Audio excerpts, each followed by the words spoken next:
सवालों की शुरुआत करते हैं और गौरव भाटिया जी 3 प्रश्न विपक्ष की तरफ से सीधा आपके सामने रख रही हूं, क्योंकि ये सच है कि बिहार में बढ़ चढ़कर मतलब रिकॉर्ड बना इस तरह से वोटर्स निकले, तो उनको तो चुनाव आयोग और चुनाव की प्रक्रिया पर विश्वास है। लेकिन विपक्ष का कहना है कि आप धांधली से चुनाव जीतते हैं। उनका ये कहना है कि आपको 5वीं बार इस तरह से बहुमत नहीं मिलता बिहार में अगर एसआईआर और इलेक्शन कमीशन आपके लिए काम नहीं करता। और तीसरा आरोप है बीएलओस की मौत को लेकर। तीनों पर पॉइंटेड क्वेश्चन है, आपका जवाब। देखिए, सर्वप्रथम तो ये कहूंगा कि जब जनता का आशीर्वाद होता है तो आपको जीत से कोई नहीं रोक सकता है, और जिसको ये असंभव कहते हैं उसको असंभव को कोई संभव करता है तो वो व्यक्ति नरेंद्र मोदी जी है, और देश को उन पे गर्व है। जो तथ्य मैंने कहने जा रहा हूं, अगर इस डिबेट में कोई तथ्य गलत हो या तार्किक तौर पे उसको काट दे तो मैं खुद सल्यूट करूंगा विपक्ष को। सबसे पहले, क्या एसआईआर संवैधानिक प्रक्रिया है?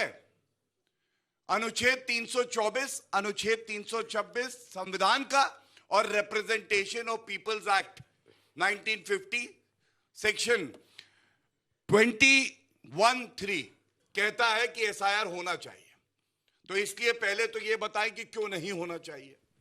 दूसरी बात, जब बिहार में एसआईआर हुआ तो इन लोगों ने कहा कि यह गलत है, वोट चोरी है, वोट चोर गद्दी छोड़। और क्या हालत हो गई? 90% स्ट्राइक रेट रहा भारतीय जनता पार्टी का। उधर वाले जो हैं वो तो लड़े नहीं, चुनाव पहले ही छोड़ के भाग लिए, और इधर वाले जो हैं इनकी हालत ये हो गई कि AIMIM की आई 5 सीटें, इनकी आई 6, स्ट्राइक रेट रहा 9.8%। तो जनता ने बता दिया कि जनता को एसआईआर चाहिए, और भारी तादाद में वो निकल के आए। तीसरी बात मैं पूछना चाहता हूं, अगर इनको दिक्कत थी, क्या राहुल गांधी सर्वोच्च न्यायालय, उच्च न्यायालय गए? हम न्यायालय की व्यवस्था में ही विश्वास रखते हैं ना। आप बताइए, जाना चाहिए था कि नहीं जाना चाहिए था? नहीं गए। अरे रोड पे निकल के खराब है, खराब है। नहीं, एसआईआर खराब नहीं है। जिसके पिता कंप्यूटर लेके आए उसके दिमाग की चिप खराब है। अब मैं आता हूं, यह सवाल जरूर पूछ लीजिएगा, कितनी अपील फाइल करी है? इन्होंने कहा बिहार में भी वोट चोरी हो गई, 45 दिन का समय होता है। कितनी अपील अभी तक फाइल करी है कि जो रिजल्ट आए हैं वो गलत है? ये सवाल पूछिएगा। और एक बात कह दूं, जैसा इनके समय में होता था, जो घुसपैठिए आते थे, 2.5 करोड़ घुसपैठिए आए, 2.5 करोड़। सर्बानंद सोनोवाल का सुप्रीम कोर्ट का जजमेंट पढ़ लीजिएगा। देश के लिए खतरा है, और कांग्रेस की सरकार कहती थी इलू इलू आजा आजा, मेरे लिए वोट कर जा। अरे अब नरेंद्र मोदी जी की सरकार है, लोग कहते हैं कितने वापस भेजे, ये सवाल पूछते हैं। सबसे पहले तो मैं ये बता दूं कि अब घुसपैठिए अंदर आ नहीं सकते हैं, बल्कि पश्चिम बंगाल में देखा कतार लगी हुई है, हजारों में वापस जा रहे हैं। और यही इस देश की ताकत है, क्योंकि भारत की सरकार यहां जो बैठा है भारतीय बनाएगा, कोई घुसपैठिया नहीं बनाएगा। चाहे हिंदू हो, सिख हो, मुस्लिम हो, कोई धर्म का हो, वो व्यक्ति हमारा नागरिक है। वोट करने का अधिकार संविधान उसे देता है, और इसी बात को अमित शाह जी कहते हैं, ये भारत है देश मेरा, इसके लिए प्राण न्यौछावर कर दूंगा। मैं ये धर्मशाला नहीं समझता हूं, जो घुस के अगर आएगा गलत तो उठा के फेंकूंगा बांग्लादेश में। ये हमारी सरकार की प्रतिबद्धता है। चलिए अब अभय जी आप मोर्चा संभालिए। आपको जीतना चुनाव है, जब आप हारने लगते हैं तो आप सब पर दूसरे चुनाव आयोग ये कर रहा है, वो कर रहा है। अरे आखिरी के दिनों में आप देखिए ना कि राहुल गांधी ने जो वोटर अधिकार यात्रा के जरिए एक पिच बनाया था, उसके बाद वो बिहार में प्रचार के लिए कई दिनों तक नहीं गए। ना तेजस्वी जी के साथ उन्होंने रैलियां की, और यहां प्रधानमंत्री और नीतीश कुमार घूम रहे थे। अंजना जी, बिहार के चुनाव का परिणाम जनादेश नहीं ज्ञानादेश है, इसका प्रमाण लेकर आया हूं। बहुत सी बातें की गई कि बिहार में हमने आरोप लगाया था कि चुनाव चोरी हुआ, उसके मैं पुख्ता प्रमाण आप लोगों के सामने रखता हूं। मैं 2 वीडियो चलाऊंगा। एक वीडियो है कि बिहार में क्या हुआ, और दूसरा वीडियो है कि अब जो 12 राज्यों में एसआईआर हो रहा है, भारतीय जनता पार्टी की मोडस ऑपरेंडी क्या है। एक बार ये वीडियो आप देखिए, उसके बाद मैं बहस को आगे बढ़ाता हूं। हाँ हम लोग कट गए, सब कम्युनिटी कट गया। ये छोटा बरहमपुरी इलाका है जहां पर बहुत सारे जो ये वोटर है हाथों में वोटर आईडी लिए हुए खड़े हैं और इनका ये कहना है कि इनका नाम एसआईआर में नहीं आया था, तो आज वोट भी इनको डालने नहीं दिया जा रहा है। कट गया मेरा नाम कटा गया। मेरा पत्नी का जो हमेशा हम लोग देते हैं, विकलांग हम लोग हैं, लेकिन कट दिया है, तो बताइए अब हम लोग क्या करें। दलित समाज से आप लोग हैं, नाम आपका भी कट गया है? कट गया। आधा से ज्यादा लोगों का नाम कटा हुआ। जब वो वोट देने पहुंचे तो उन्हें कहा गया कि आपका नाम ही वोटर लिस्ट में नहीं है, क्या तो आपका क्या वोटर लिस्ट से नाम कट गया? हाँ कट अरे गए हैं वोट गिराने के लिए। हाँ उनका गिर गया। आपका हाथ दिखाइए तो स्याही लगा हुआ है। क्या ही लगा है? गिरा नहीं दिया है, तो वोट गिराने नहीं दिया, बोला ये आपका वोट गिर गया। तो हम बोले कैसे वोट गिर गया भाई? हाँ हम तो वोट गिरावे नहीं किए हैं। और फार्म भरने के बाद भी जब वोट देने आए हैं, इनका तो नाम और इनका हस्बैंड का नाम दोनों मैच कर रहा है। बूथ नंबर 47 पे था, जब बूथ नंबर 47 पे जाते हैं तो पता चलता है कि उसमें चेहरा किसी और का है। एक मिनट बस आखिरी है, सुनिए, बहुत इंपॉर्टेंट। और वोट पड़ा हुआ है हमारा। अब आखिरी देखिए, विधायक का वो कौन सा कुछ सेकंड्स का वीडियो वायरल है जिसके चलते ये यूपी तक का वीडियो है। जो मृत हो गए उनका नाम कटवाइए, जो विपक्षी हैं उनका नाम कटवाइए, इस अभियान में तीव्र गति से लग जाइए, मेरा आग्रह है। ये भारतीय जनता पार्टी के विधायक हैं और मैं नहीं कह रहा हूं, ये आज तक न्यूज चैनल का स्टेट का नहीं, एक सेकंड आखिरी का एक वीडियो आप यूट्यूबर्स का वीडियो दिखा रहे थे, एक वीडियो जरूर यूपी तक का लास्ट में था। डोंट मिक्स, मैं सबकी आवाज पहचानती हूँ। ये जो यूट्यूबर्स को आप सर्टिफिकेट दिए फिरते हैं ना, अबे जी प्लीज प्लीज यूपी तक का एक लास्ट में वीडियो था, ये आज तक का नहीं था, बाकी यूट्यूबर्स का था। सर प्लीज आप सही बात बता के अगर मैंने रिकॉर्डिंग उठाइएगा, अगर ये शब्द मैंने अगर नहीं बोला होगा तो राजनीति से संन्यास ले लूंगा। मैंने कहा ये जो विधायक का वीडियो है वो यूपी तक, ठीक है, ये बात मैंने कही है। ठीक है। देखिए क्या षड्यंत्र हो रहा है इस देश के साथ। 65 लाख वोट काट दिए गए बिहार में, टारगेटेड किलिंग की गई प्रजातंत्र की। जब पहली बार 12 राजनीतिक दल मिलने गए ज्ञानेश गुप्ता जी से, 2 महत्वपूर्ण बातें उन्होंने कही और उसके बाद तत्काल हम लोगों ने प्रेस कॉन्फ्रेंस की। सारे सांसदों ने ज्ञानेश गुप्ता जी के ऑफिस के बाहर 2 स्टेटमेंट उन्होंने दिए। उन्होंने कहा कि 20% वोट तो बिहार में कटेंगे, एक स्टेटमेंट।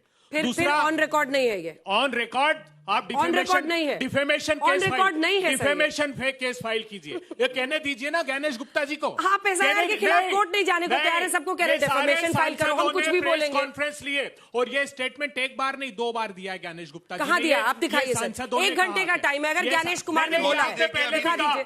पहले भी इन्होंने कहा कि 1 घंटे का वक्त है, वहां कोई कैमरा ले जाने की अनुमति नहीं थी, ये सांसदों ने प्रेस कॉन्फ्रेंस ली। दूसरा स्टेटमेंट दिया है कि जो बाहर चले गए बिहार के वो क्यों वोट देंगे। अरे क्यों साहब, इस देश के प्रधानमंत्री जी गुजरात रहते, दिल्ली रहते हैं और गुजरात वोट करने जाते हैं ज्ञानेश गुप्ता जी, उनको तो आपने ये बात नहीं कही। मैं इसलिए कह रहा हूं कि ये नियोजित रूप से इस देश के साथ षड्यंत्र किया जा रहा है। सर्वोच्च अदालत में एक मुकदमा चला। सर्वोच्च अदालत ने 2 मार्च 2023 को कहा कि चीफ जस्टिस नेता प्रतिपक्ष और प्रधानमंत्री चीफ इलेक्शन कमिश्नर को नियुक्त करते हैं। अगर सरकार कोई कानून बनाकर इसमें परिवर्तन करना चाहती तो वो कर सकती। क्या किया सरकार ने जानते? चीफ जस्टिस ऑफ इंडिया को हटा दिया उस कमेटी से, ताकि प्रधानमंत्री और उनके द्वारा नियुक्त किया गया मंत्री यह तय कर ले कि इस देश में चुनाव आयुक्त कौन होगा। इस देश के प्रजातंत्र को नियोजित रूप से कमजोर करने का षड्यंत्र किया जा रहा है। 26 बीएलओ ने इन 7-8 दिनों में पिछले या तो आत्महत्या की या दम तोड़ दिया। ये तो इलेक्शन कमिश्नर के ऑफिस बेयरर्स हैं, क्या उनको इस बात की चिंता नहीं होती? इस बात की चिंता यूपी के फतेहपुर का सुधीर, उसकी 2 दिन बाद शादी थी, वो चिल्लाता रहा कि मेरी 2 दिन बाद शादी है, मुझे अनुमति दीजिए छुट्टी की। उनके घर अधिकारी गए, उनको धमकाया, उसने आत्महत्या कर ली। विपिन यादव, उसने यह आरोप लगाया कि मुझे कहा है कि टारगेटेड ओबीसी के वोटर्स को आप हटाइए और दूसरे वोटर्स को ऐड कीजिए। मैं गवाह हूं इस बात का बिहार में कि टारगेटेड वोट काटे गए। एवरेज औसत 26,000 एक कंस्टिट्यूएंसी में वोट काटे गए और कहते हैं प्रचंड बहुमत से जीत गए। अरे हमने आरोप लगाया, अलन में हमने प्रामाणिक रूप से कर्नाटक की सीआईडी ने 18 पत्र, आखिरी बात, 18 पत्र लिखे। उन्होंने कहा कि संस्थागत रूप से एक ऐप के माध्यम से वोट चोरी की जा रही है। इलेक्शन कमिश्नर को कहा कि आप हमें ओटीपी ट्रेस दे दीजिए, इंटरनेट प्रोटोकॉल एड्रेस दे दीजिए ताकि चोर को पकड़ सके। 18 पत्रों के बाद भी उन्होंने जवाब नहीं दिया क्योंकि ये चोरी को बचाना। चलिए छोटा सा जवाब, फिर मैं आगे बढ़ूंगा। पूरी चर्चा में स्टूडियो में आके इतना ज्ञान दे रहे हैं, ज्ञानादेश पाल रहे थे, ज्ञानादेश तो ये सारे जो सबूत हैं आपके पास, राहुल गांधी जी से कहिए ना, सर्वोच्च न्यायालय में हियरिंग चल रही है, सुप्रीम कोर्ट ने क्या कहा है बताइए, देश को बताइए ना। अगर आप चाहते हैं, आपसे जवाब मांगा है कि नहीं इलेक्शन कमीशन से? मैं बोला इसलिए नहीं था। देखिए, मैं यहां झूठ पकड़ूंगा और इन्हें माफी मांगनी चाहिए। इन्होंने क्या कहा? इन्होंने कहा चीफ इलेक्शन कमिश्नर का जो अपॉइंटमेंट होता है उसमें चीफ जस्टिस ऑफ इंडिया थे, हटा दिया हमने, और इसलिए कि अपना बनाए। मेरे हाथ में जजमेंट है सुप्रीम कोर्ट का, अनूप बर्नवाल, इसका पैरा नंबर 315 क्या कहता है, मैं पढ़ रहा हूं। झूठ कैसे बोलते हैं कांग्रेसी, आप भी देखिए, ये राहुल गांधी से कला सीखे हैं। एक लाइन है, we make it clear that this will be subject to any law to be made by parliament. उसके बाद कानून आया और तो क्या बनाया कानून, बताइए ना देश को। बीच में नहीं, सॉरी, अरे आप बताइए, आपने उसके बाद कानून क्या बनाया? बता सकते हैं उस निर्णय के बाद इनका झूठ कानून बनाया कि उस प्रोसेस में से चीफ जस्टिस ऑफ इंडिया को हटा दिया। इनको डर लग गया। देखिए, गौरव भाटिया ने झूठ पकड़ लिया। क्या झूठ? राहुल गांधी डांटेंगे। अच्छा, अरे अभी तुम डांट खा के आगे झूठ बोल रहे थे, चीफ जस्टिस थे कि नहीं उस चयन की प्रक्रिया में? Sorry please. और अबे भाई, फिर से बता रहा हूं, MS गिल चीफ जस्टिस थे कि नहीं, ये क्लियर करो पहले सिलेक्शन की प्रोसेस में चीफ जस्टिस थे कि नहीं थे?